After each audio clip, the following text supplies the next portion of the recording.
March 15, 1995. FBI agents surround a modest apartment in Raleigh, North Carolina. Inside, a man sits hunched over a computer terminal, his fingers dancing across the keyboard with deadly precision. For over 2 years, he has been America's most wanted cybercriminal. His digital fingerprints are scattered across compromised networks from coast to coast. Corporate executives lose sleep knowing their most sensitive data could be exposed at any moment.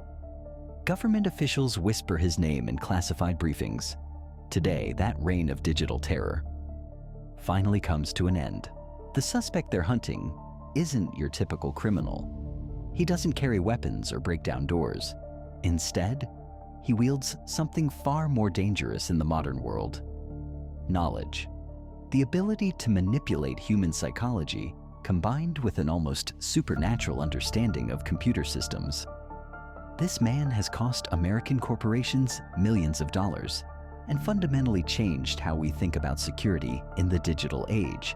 But this story begins long before that fateful day in Raleigh. It starts in the shadows of the early internet, when most Americans had never heard of email and the World Wide Web was still a novelty.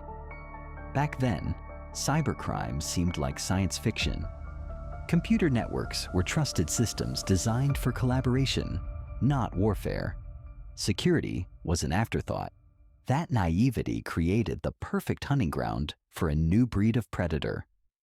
The year is 1981. A 17-year-old high school student discovers something that will change his life forever. He realizes that with the right combination of charm and technical knowledge, he can talk his way into virtually any computer system on the planet. Phone companies, corporations, even military installations become his personal playground. What starts as teenage curiosity quickly evolves into something far more sinister. His first major score comes when he successfully infiltrates Pacific Bell's internal systems. Not through sophisticated hacking tools or complex code, but through something much simpler and more terrifying. He calls up employees, pretends to be a fellow worker, and convinces them to hand over access credentials. The technique is so effective that it will become his signature method for years to come. By 1982, his ambitions have grown exponentially. The teenager who once stole computer manuals is now setting his sights on targets that would make seasoned criminals nervous. The North American Defense Command, NORAD, the same military installation that would later inspire Hollywood movies about nuclear war, triggered by computer hackers. While most kids his age are worried about homework and dating, he's penetrating the most secure networks in the United States military. The breakthrough comes not through brute force attacks or sophisticated malware, but through patient observation and psychological manipulation. He studies how people communicate within these organizations. He learns their jargon, their procedures, their weaknesses. Then he exploits the one vulnerability that no firewall can protect against: human nature. A single phone call to the right person at the right time can unlock doors that would take other criminals years to break down. He poses as a system administrator who needs urgent access to fix a critical problem. He claims to be a new employee who hasn't received his login credentials yet. He pretends to be calling from headquarters with an emergency override request. Each lie is carefully crafted, each story perfectly tailored to his target's psychology. The technique works so well that by the mid-1980s, his reputation in underground hacker circles has reached legendary status. But fame in the criminal world comes with a price. Law enforcement agencies begin to take notice. The FBI opens a case file. His digital footprints, once invisible, start to leave traces that skilled investigators can follow. In 1988, the game escalates dramatically. Digital Equipment Corporation becomes his next target. Unlike his previous adventures into government systems, this attack crosses a new line. DEC is a major corporation with shareholders, employees, and customers who depend on their network security. When their systems are compromised, the financial implications are staggering. Corporate executives demand answers. Insurance companies threaten lawsuits. The federal government realizes that cybercrime is no longer just a national security issue. It's an economic weapon. The investigation that follows reveals the true scope of his capabilities. Phone records show hundreds of social engineering attacks. Network logs expose unauthorized access to systems across multiple states. Financial records trace the path of stolen information and compromised accounts.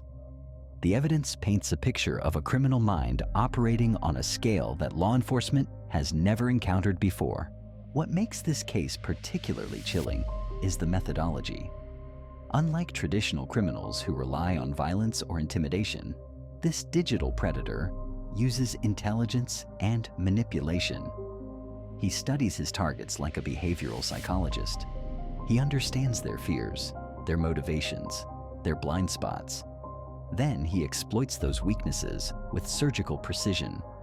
The phone becomes his primary weapon.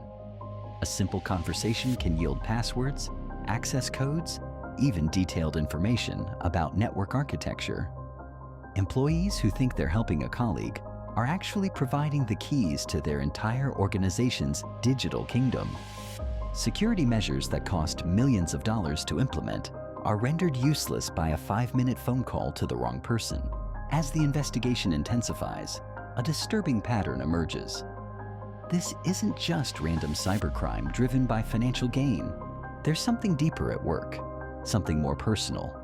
The profile that emerges from years of digital forensics reveals a mind driven by something far more dangerous than money: power. The intoxicating rush of proving that no system is truly secure. Every successful breach validates a worldview where traditional authority means nothing, and technical knowledge is the ultimate currency. This isn't theft in the conventional sense. It's intellectual domination. By 1989, the pattern becomes clear to federal investigators. Each attack grows more audacious than the last. Military networks, telecommunications giants, technology corporations. The targets aren't random. They represent pillars of American technological infrastructure, the very foundations of the emerging digital economy.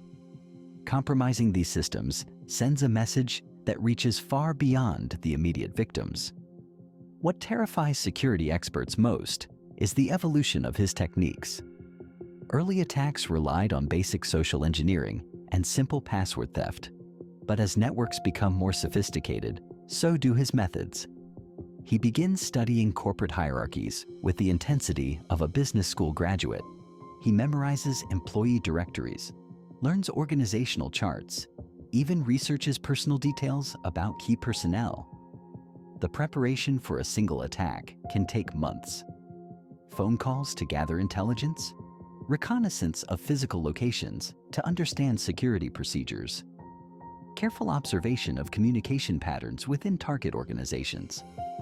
By the time he makes his move, he knows more about some companies than their own executives do. A typical operation unfolds like a carefully orchestrated psychological experiment. The initial contact appears completely innocent.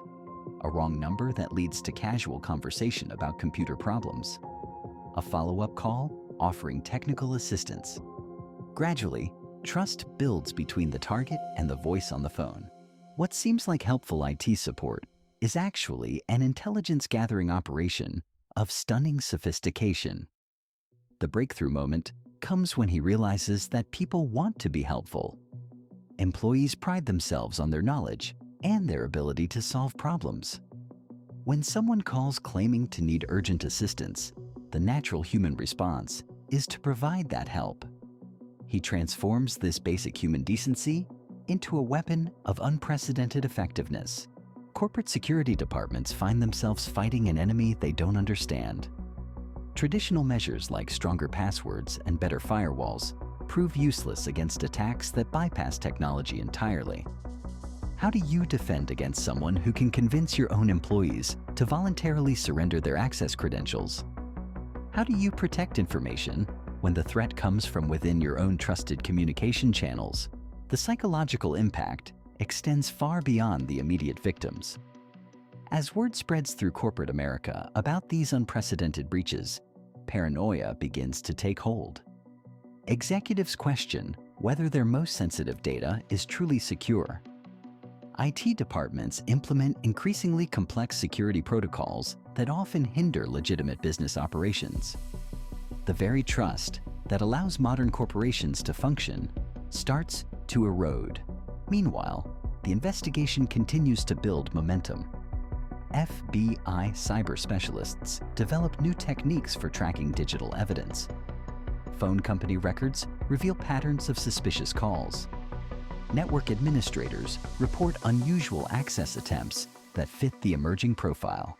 Slowly but methodically, law enforcement begins to close the net around their target. What they discover challenges everything they thought they knew about cybercrime. This isn't a sophisticated criminal organization with international connections and unlimited resources. It's a single individual operating from ordinary locations using commonly available technology.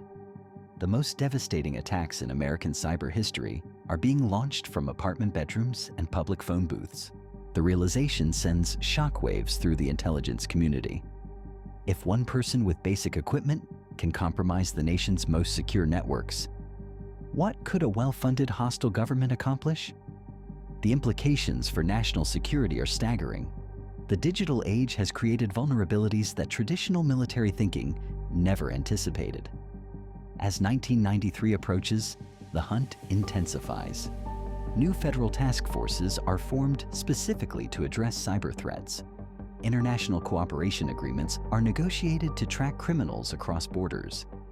The legal system begins adapting to crimes that exist only in digital space. An entirely new category of law enforcement is being born in response to this single case, but the target remains one step ahead of his pursuers. Each close call teaches him new techniques for avoiding detection. He studies law enforcement procedures with the same intensity he once applied to corporate security systems. Counter-surveillance becomes another skill in his expanding arsenal of digital tradecraft. The cat-and-mouse game reaches its most dangerous phase as both hunter and hunted push the boundaries of what's possible in cyberspace. Beer space. The boundaries of what's possible in that apartment in Raleigh becomes ground zero for a new era of law enforcement. When the handcuffs finally click shut, they're not just arresting a man. They're capturing the blueprint for a revolution in criminal methodology. The techniques pioneered in this case will echo through decades of cybercrime investigations. Social engineering attacks that once required weeks of preparation can now be automated by artificial intelligence systems. The psychological manipulation tactics that seemed like dark magic in 1995 have become standard operating procedures for criminal organizations worldwide. Kevin Mitnick's arrest marked the end of an era, but it was also the beginning of something far more complex. The digital Pandora's box had been opened, and there was no closing it. Today, cybercrime costs the global economy over $16 billion annually. State-sponsored hackers target critical infrastructure with the same techniques Mitnick perfected decades ago. The naive trust that once characterized computer networks has been replaced by an arms race between security professionals and digital predators. The most chilling aspect of this story isn't the technology or the money lost. It's the reminder that the greatest vulnerabilities in our interconnected world aren't technical, they're human. Every smartphone in your pocket, every smart device in your home, every digital transaction you make relies on the same fundamental assumption that brought down NORAD and Digital Equipment Corporation: that people can be trusted to do the right thing. The hunt for America's most notorious cyber killer ended with an arrest. But the war he started continues every single day, fought in the shadows of the internet by adversaries we'll never see coming.